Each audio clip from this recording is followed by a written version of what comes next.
Olá, está começando mais um Painel Brasil e eu recebo Daniele Oliveira. Ela é psiquiatra do Instituto de Saúde Mental, professora de psiquiatria da Universidade Católica de Brasília e da Faculdade de Medicina do Planalto Central. Tudo bem, Daniele? Tudo Bom, bem. a gente vai tratar de um assunto que se coloca como fobia social, que é um transtorno ansioso social, também conhecido como transtorno da ansiedade social. Eu queria que você explicasse isso para a gente. O que é isso? Ok. A fobia social, ou também conhecida como transtorno de ansiedade social, é uma doença que em psiquiatria nós entendemos como sendo uma dificuldade imensa nas interações sociais. Então a pessoa não só se sente envergonhada, mas também quando está interagindo socialmente, acredita que todos em volta estão julgando-a inadequadamente ou com uma ideia depreciativa a respeito dela. Isso é tão forte dentro da pessoa que ela acaba por evitar, e o evitamento é uma característica clássica da doença, ela acaba por evitar ir a determinados lugares, interagir com determinadas pessoas, de medo exatamente dessa má apreciação das pessoas de um modo geral. Portanto, acaba por incapacitar a vida numa série de aspectos, porque você fica sempre com muito medo do que os outros pensam a seu respeito, né? Então, não pode ser comparado à doença do pânico. Não, são coisas diferentes. O transtorno do pânico, a doença do pânico, é uma doença com características súbitas de uma ansiedade extrema, uma sensação de morte iminente e que, na sequência, aparece com medo de vir a ter novas crises dessa natureza. Mas nunca um medo em relação à apreciação dos outros. Certo. Então, a diferença da fobia social são ambos transtornos de ansiedade, mas no pânico a sensação é consigo próprio, né? Eu Seria comigo mesmo. uma questão química, falta de algum tipo São, de são. alimento ou coisa assim? Existem várias ideias, não, existem várias ideias. Tem teorias mais biológicas, outras mais comportamentais, não é? Certo. Psicológicas. As mais biológicas falam um pouco dos neurotransmissores, que poderia haver desregulação ao nível serotoninérgico, noradrenérgico, substâncias químicas cerebrais que têm N funções e que poderiam estar desreguladas e proporcionando isto.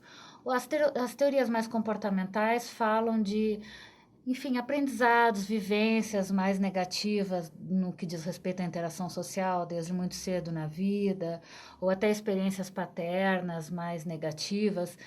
A pessoa pode vir a desenvolver a doença depois de ter experimentado uma experiência de humilhação pública ou de depreciação, enfim.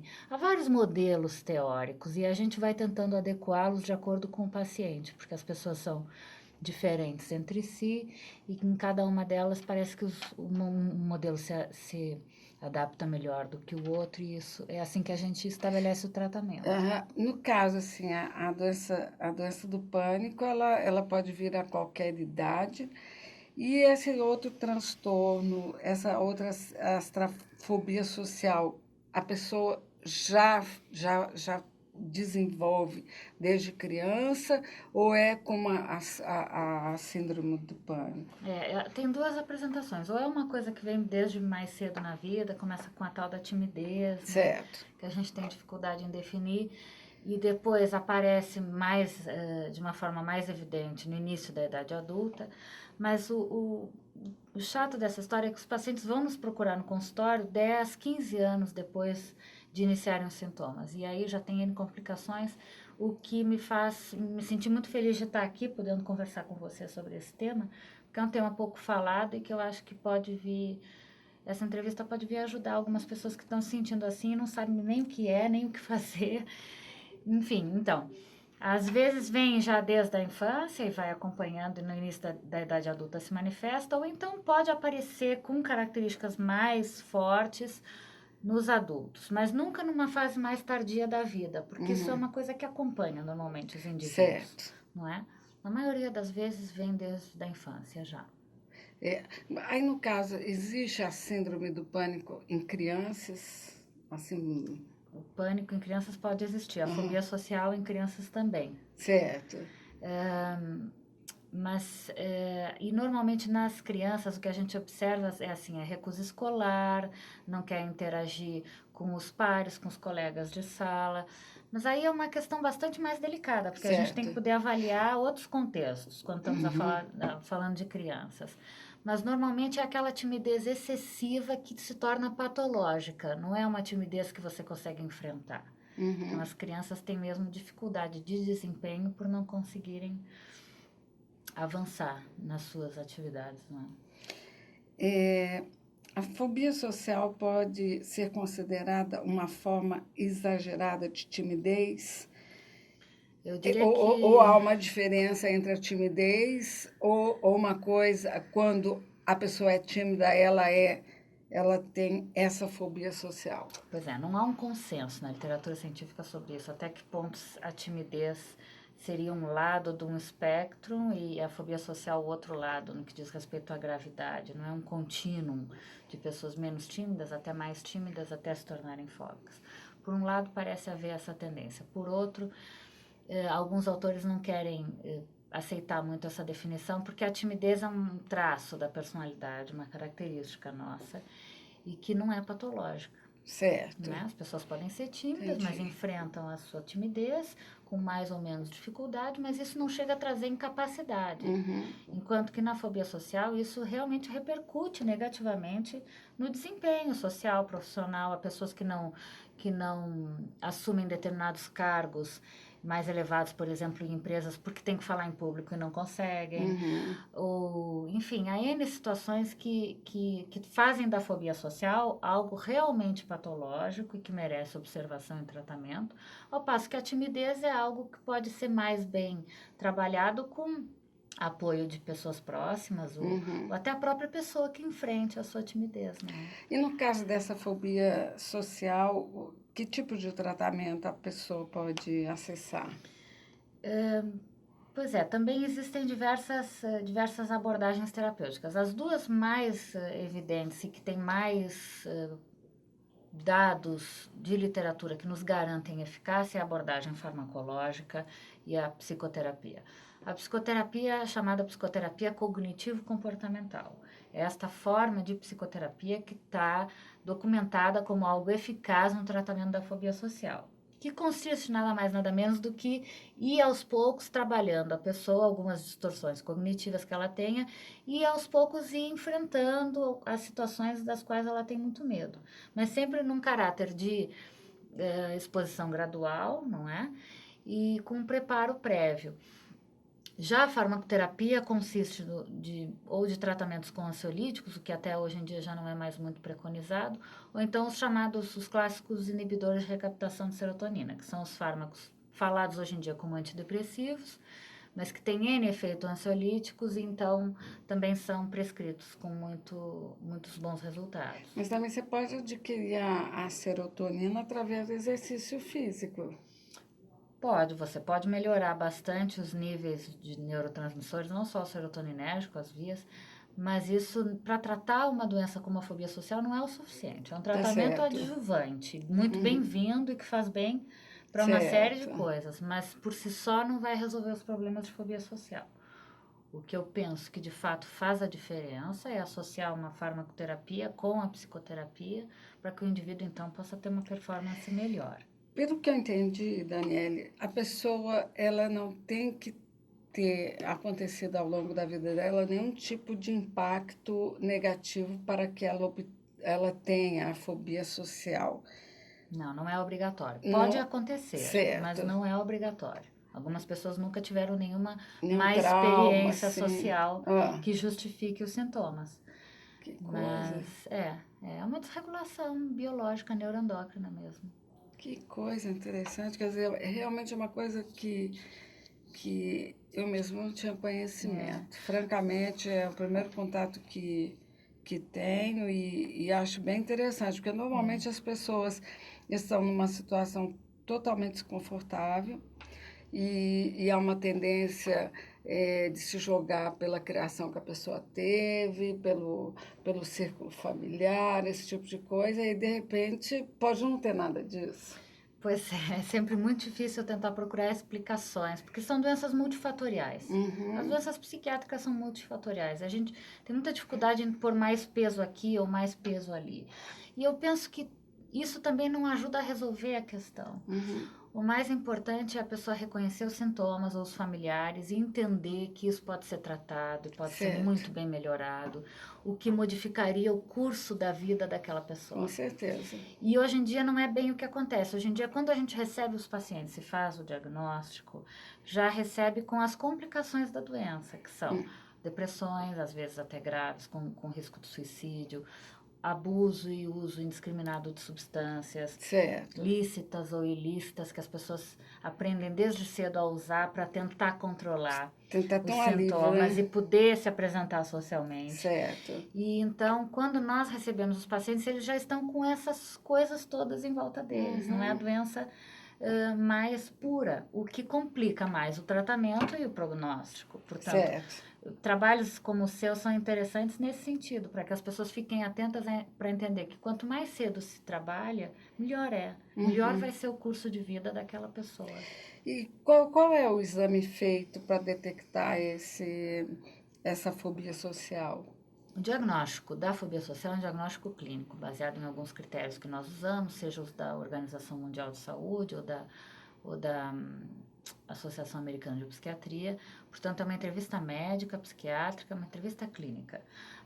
Do ponto de vista de investigação e pesquisa, algumas escalas que se pode usar para avaliar, ou às vezes a gente tenta objetivar um pouco os sintomas, dando alguma numeração em termos de intensidade, de 0 a 10, quanto que você se sente desconfortável quando está num restaurante com os amigos, ou falando publicamente, mas é para tentar quantificar. Mas o diagnóstico é clínico, é uma entrevista clínica psiquiátrica. Okay? Essa é a maneira da gente Não existe, encontrar... por exemplo, através de um exame de sangue ou um exame de qualquer outra coisa? Isso era o que todos nós queríamos, era poder objetivar um pouco mais, né? Infelizmente não. Bom, a USP tem uma equipe que trabalha de forma assim, bem interessante, que eu gostaria, Daniela, que você comentasse conosco a respeito dessa experiência deles. A USP é uma universidade de ponta no que diz respeito à pesquisa em psiquiatria, não é? Eles trabalham na área da fobia social. Ainda há um pouco a gente conversou um pouco sobre isso, né, antes da entrevista.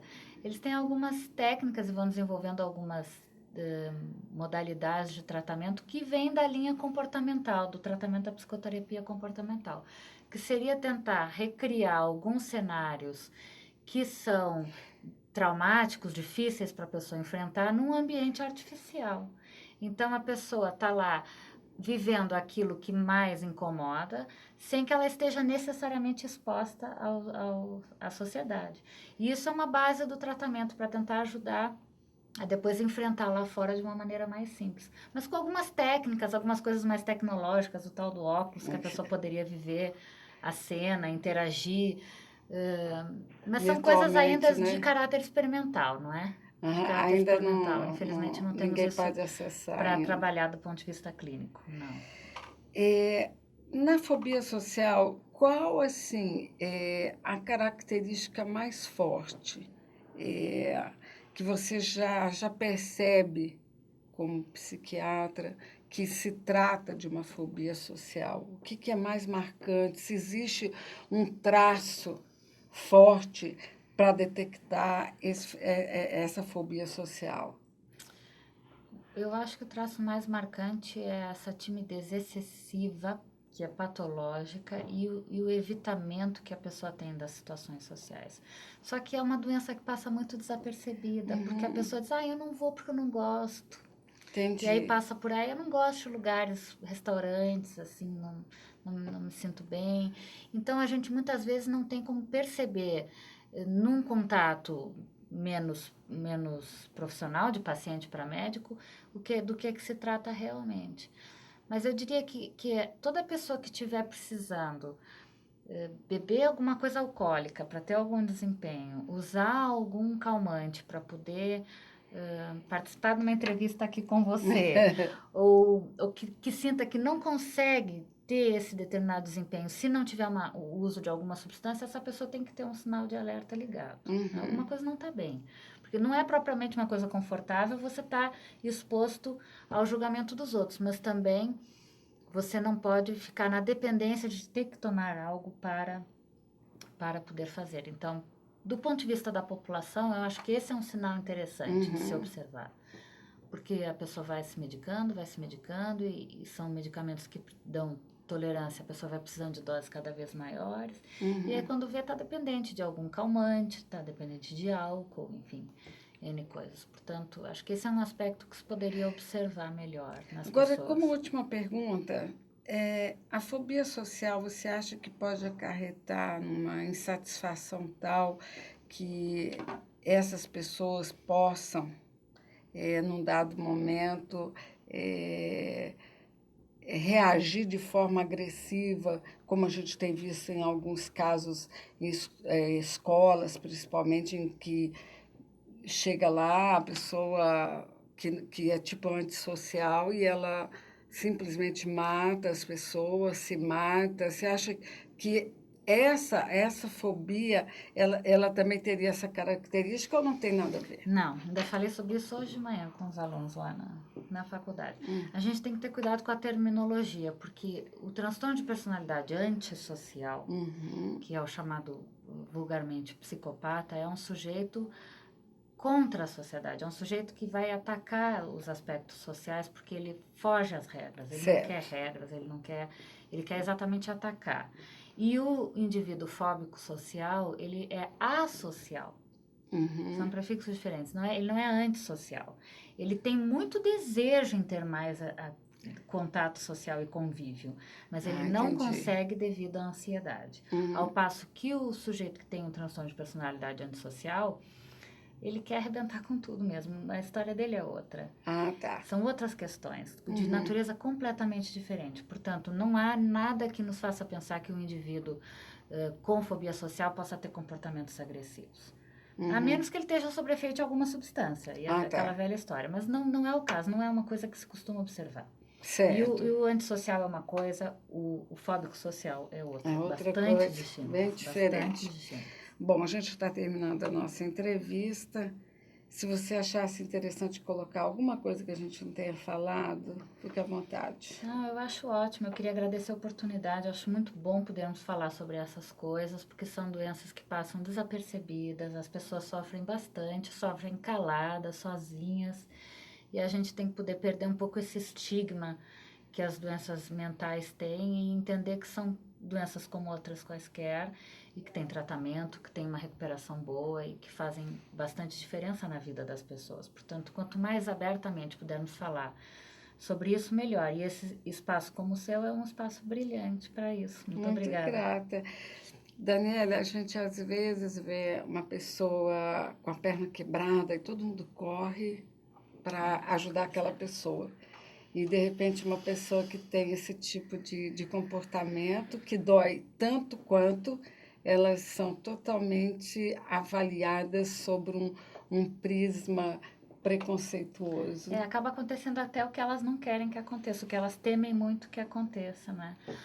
Mas o fato é que a gente vive hoje numa sociedade muito individualista, as pessoas não se sentem à vontade de chegar mais perto umas das outras, quando não tem intimidade para tal. Determinadas perguntas, fulano, mas eu noto que você tá aí sempre quietinho, tipo numa sala de aula, 30 alunos, e aquele rapaz está sempre lá quieto num canto, não conversa muito com os colegas.